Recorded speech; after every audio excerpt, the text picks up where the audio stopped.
Tidur panjang pun nggak bisa mengobati kelelahan jiwa itu. Makan yang enak pun tidak bisa mengobati kelelahan jiwa itu.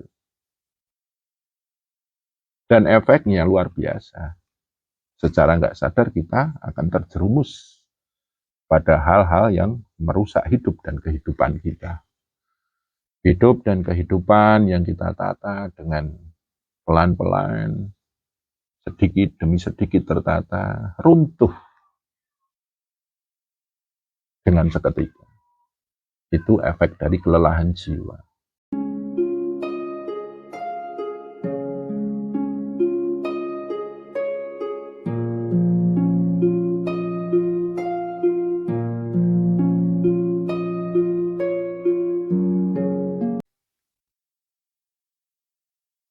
Assalamualaikum warahmatullahi wabarakatuh. Saudaraku, ketika kita menjalani hidup dan kehidupan ini, mengarungi bahtera hidup di dunia ini, menata penghidupan agar sesuai dengan yang kita inginkan, sesuai yang kita harapkan, sering mengalami satu situasi dan kondisi yang disebut dengan kelelahan, kecapean, dan kita disebut sebagai orang yang capek. Karena manusia ini mempunyai multidimensi, maka multidimensi pula yang bisa membuat kita kelelahan, yang membuat kita capek. Dan apapun sebabnya, apapun alasannya, lahir yang namanya kelelahan atau kecapean itu. Kalau yang kita rasakan adalah kelelahan tubuh, mungkin masih gampang kita sikapi. Kita dengan mandi, istirahat yang cukup, duduk, rileks, istirahat, kemudian tidur. Insya Allah tubuh ini akan segar kembali. Didukung lagi dengan asupan makanan yang bisa memberi satu nutrisi bagi tubuh kita ini. Insya Allah tubuh kita akan segar kembali.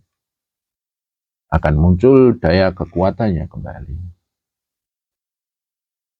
Begitu juga dengan akal dan pikiran kita. Di dalam ilmu tasawuf, akal ini masih termasuk dalam unsur zahir. Makanya mirip dengan tubuh. Capeknya akal itu bisa kita sikapi dengan istirahat yang cukup dan tidur yang cukup. Dan berhenti berpikir agar pikiran kita bisa maksimal beristirahat.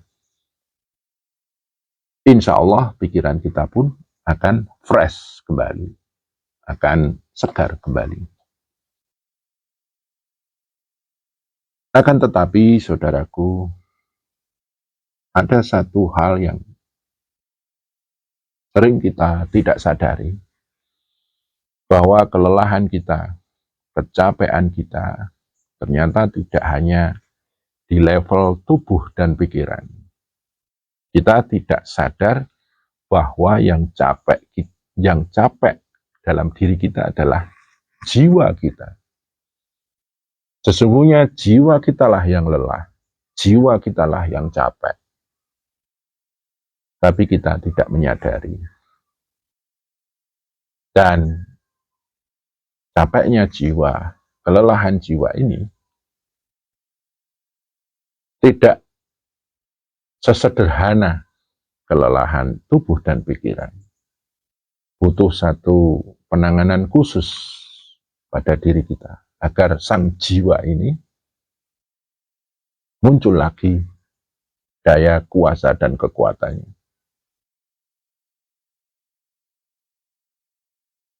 Adapun ciri-ciri jiwa kita itu sedang lelah banyak sekali.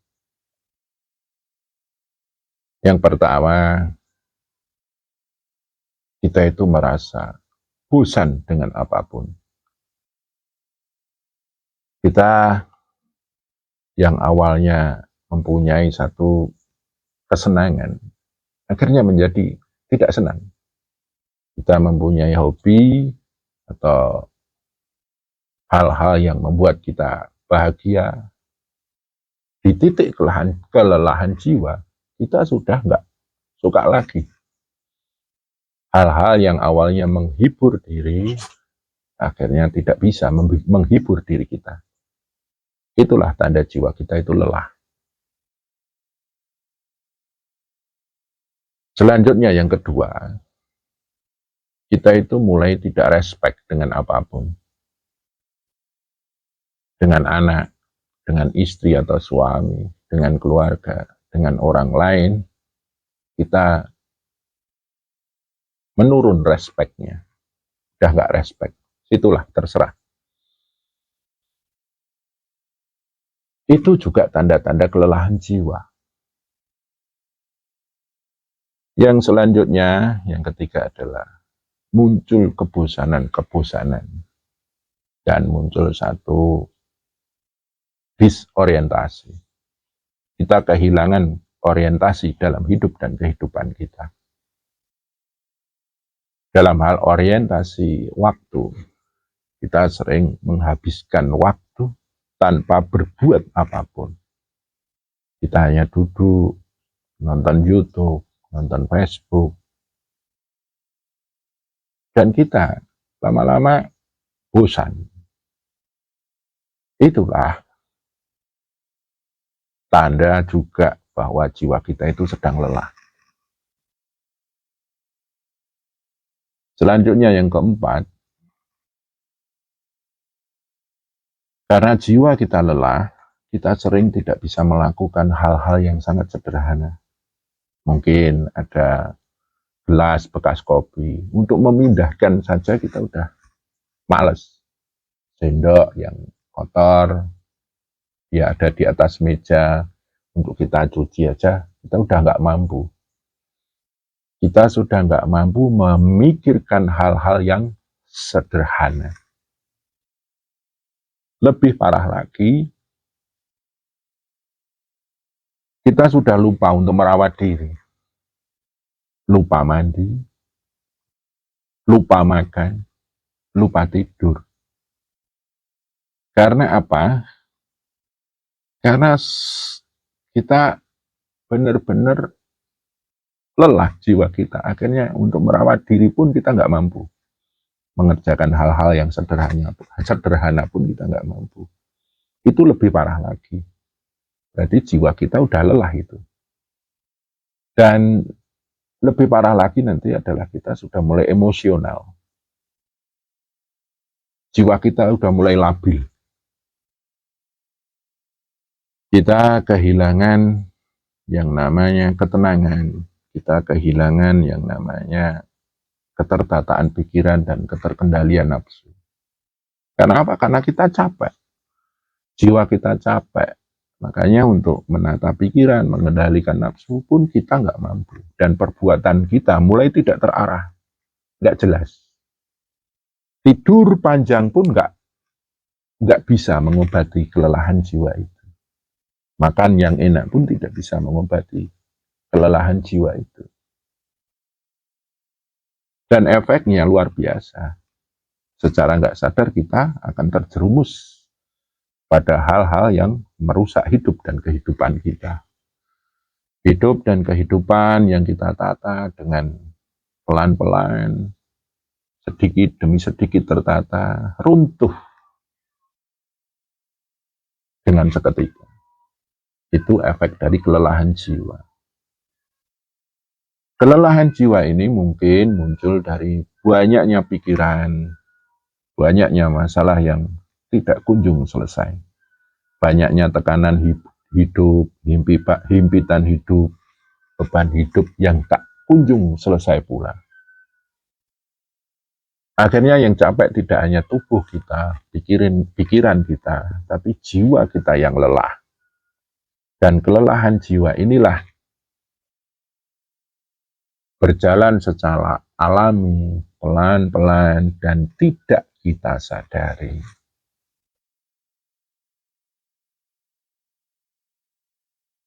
Saudara-saudara yang saya muliakan, jangan biarkan jiwa kita lelah.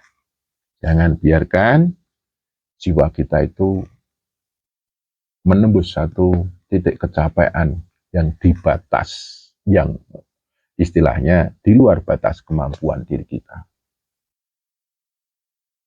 Perlu satu terapi khusus agar jiwa kita itu tergugah lagi daya kekuatannya, kesegarannya, ketenangannya.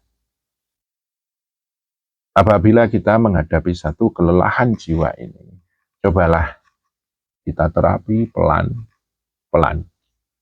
Yang pertama kita terapi adalah yang paling gampang capek. Apa itu? Tubuh kita. Cobalah kita mandi secara teratur. Karena kalau orang yang sudah lelah jiwanya itu jarang mandi, males mandi. Kita kembali ke kebiasaan normal, mandi sehari 2 kali, pagi, sore. Kemudian makan coba teratur.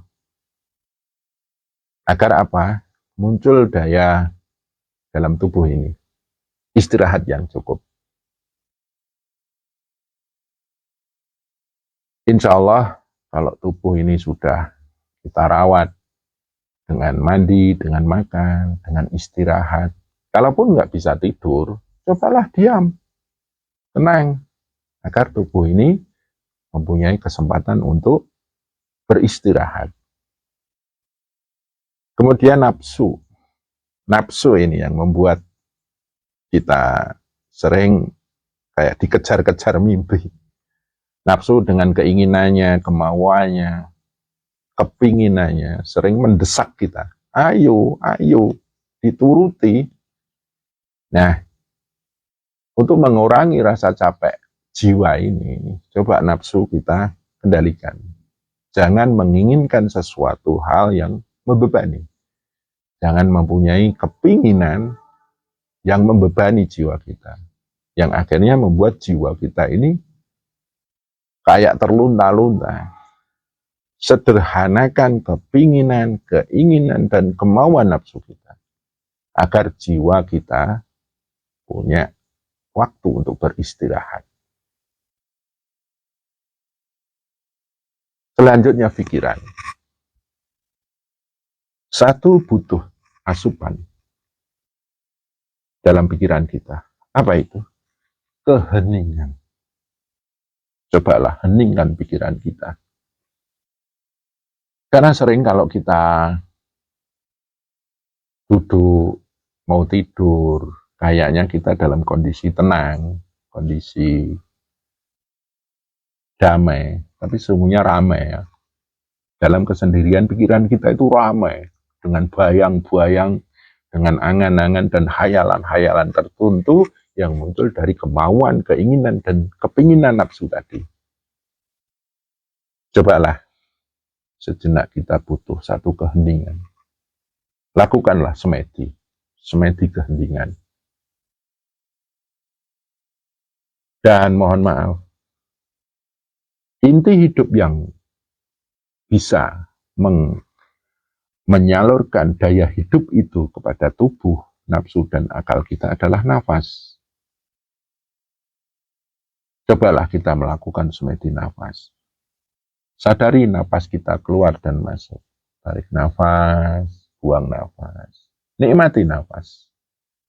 Berhentilah berpikir, berhentilah berangan-angan, berkhayal tertentu.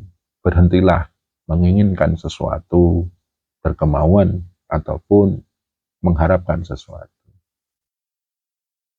Suruh pikiran kita, nafsu kita beristirahat. Diam. Wukuf. Diam, bersemedi, menikmati keluar masuknya nafas. Dengan kita menikmati keluar masuknya nafas, otomatis pikiran kita ini akan hening. Hati kita ini bening. Istilah Jawanya, Gusti, bagus hati kita ini keadaannya. Hening, bening, dan wening. Ketika melakukan satu semedi kebeningan tersebut, cobalah masuk alam tentram, masuk alam tenang.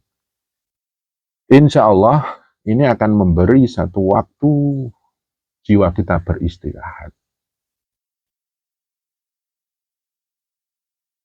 Ketika kita mempunyai satu masalah, mempunyai satu tekanan, impitan,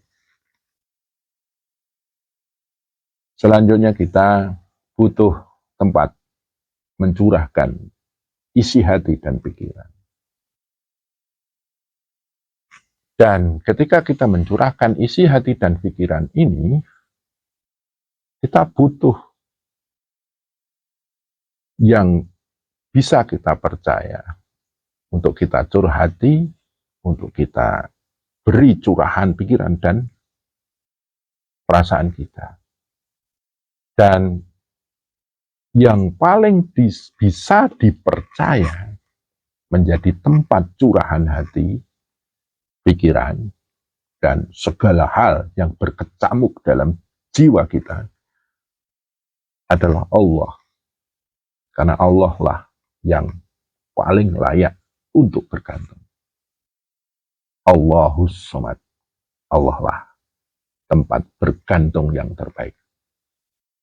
Cobalah ambil air wudhu, sholat malam. Setelah kita melakukan sholat malam, coba curhatlah kepada Allah. Ya Allah, saya lelah. Ya Allah, saya capek. Saya ingin hadir kepadamu. Ya Allah, berilah saya kekuatan. Berilah saya petunjuk. Dan curahkan apa yang ada dalam diri kita kepadanya. Ini ada dua keuntungan. Dengan sholat kita, kemudian kita berzikir, jiwa kita akan mendekat kepadanya. Jiwa kita ini adalah kesadaran ruh. Dan ruh ini punya tipikal, akan tenang ketika diajak berzikir kepada Allah. Diajak sujud kepada Allah. Ala bidzikrillahi tatmainul qulub.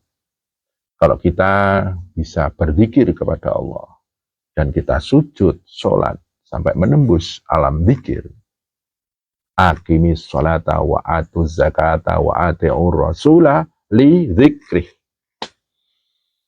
Kalau kita sholat sudah bisa menembus zikrullah dan kita dekat dengan Allah, insya Allah jiwa kita ini akan tenang. Dan setelah kita semedi keheningan, semedi kebeningan, zikir, sholat, jangan kotori jiwa kita dengan apa? Mengeluh, meratap.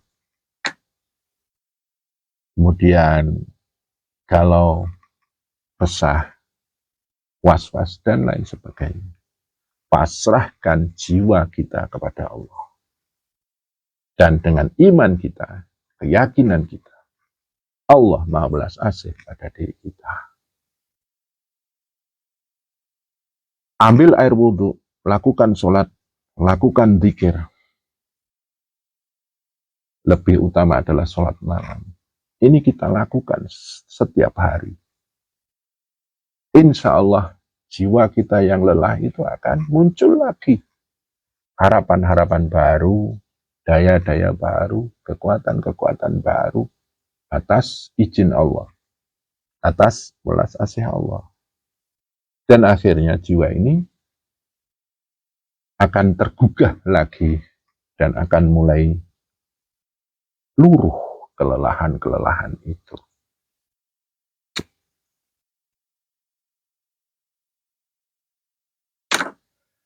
Setelah itu, kita pandang dan kita hadapi hidup dan kehidupan ini dengan satu dimensi yang baru, yaitu keheningan, kebeningan, dan ketenangan. Dan ketawakalan kita kepada daya kuasa Tuhan, kepasrahan kita kepada welas asih Tuhan. Insya Allah kita akan mempunyai sudut pandang yang baru terhadap hidup dan kehidupan ini. Dengan sudut pandang yang baru atas hidup dan kehidupan kita ini, dan tidak dikotori lagi dengan ratapan, rintihan, keluh kesah, was-was, dan lain sebagainya. Ini akan mendidik jiwa kita untuk kokoh menghadapi hidup dan kehidupan. Untuk dewasa menghadapi situasi dan kondisi yang mendera diri kita setiap hari. Ketika kita sudah mendapatkan satu pencerahan atas semedi, zikir, dan sholat kita, jangan berhenti, tetap pertahankan itu. Insya Allah jiwa ini lama-lama akan terasah. Itulah yang disebut ngasah jiwa. Rasa kita akan semakin dewasa. Itulah yang disebut ngaji rasa. Saudara-saudara yang saya muliakan, Allah itu welas asih sama kita. Allah itu cinta kasih pada makhluknya. Seperti yang pernah saya jelaskan di video yang lain, bahwa sesungguhnya di balik masalahmu, ujian hidupmu, cobaan-cobaan dalam kehidupanmu, di dalamnya ada welas asih Allah. Tangkap welas asih itu. Insya Allah kita akan menjadi orang yang beriman, orang yang yakin bahwa Allah itu welas asih pada diri kita. Jangan putus harapan dengan rahmatnya Allah. Saudara-saudara yang saya muliakan, setelah jiwa ini bebas dari kelelahan, maka akan muncul daya-daya positif. Kita akan mencintai lagi apa yang selayaknya kita cintai. Kita akan menyukai lagi apa yang biasanya kita sukai. Kita akan menemukan satu harapan baru yang selama ini putus karena jiwa kita lelah. Saudara-saudara yang saya muliakan,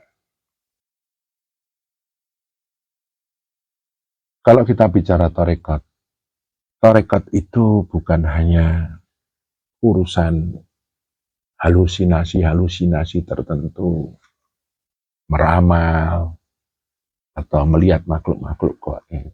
Tapi tarekat ini pun juga ada satu proses pendewasaan jiwa.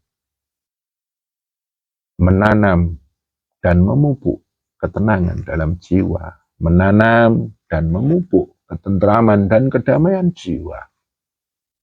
Jiwa yang terlatih ketenangannya, ketentraman dan kedamaiannya, dan kita pupuk, akhirnya ketenangan, ketentraman dan kedamaian itu akan teruji dalam diri kita.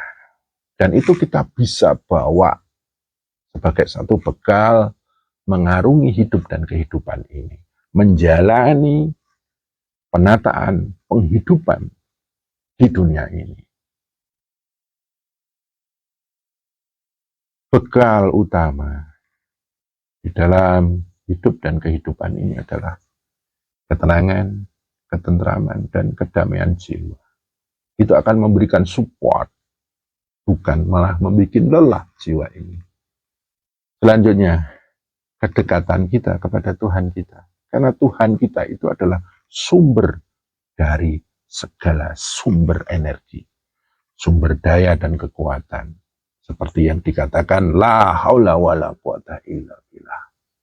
Tidak ada daya dan kuasa kecuali milik Allah.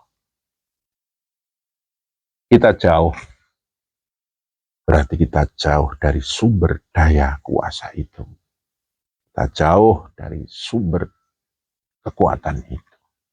Pertahankanlah kedekatan kita kepada Allah, agar kita bisa menangkap belas kasih Allah itu dalam pribadi kita. Orang yang dekat dengan Tuhannya akan selalu mendapatkan hidayah dan petunjuk. Dan hidayah atau petunjuk itu akan memberi support jiwa kita yang lelah. Kita akan selalu diajari oleh Allah. Alamal insana ma lam ya'lam. Kita akan selalu diajari oleh Allah sesuatu yang tidak kita ketahui. Alladzi alama bil qalam, yang mengajari kita sesuatu yang ada di dalam hidup dan kehidupan kita.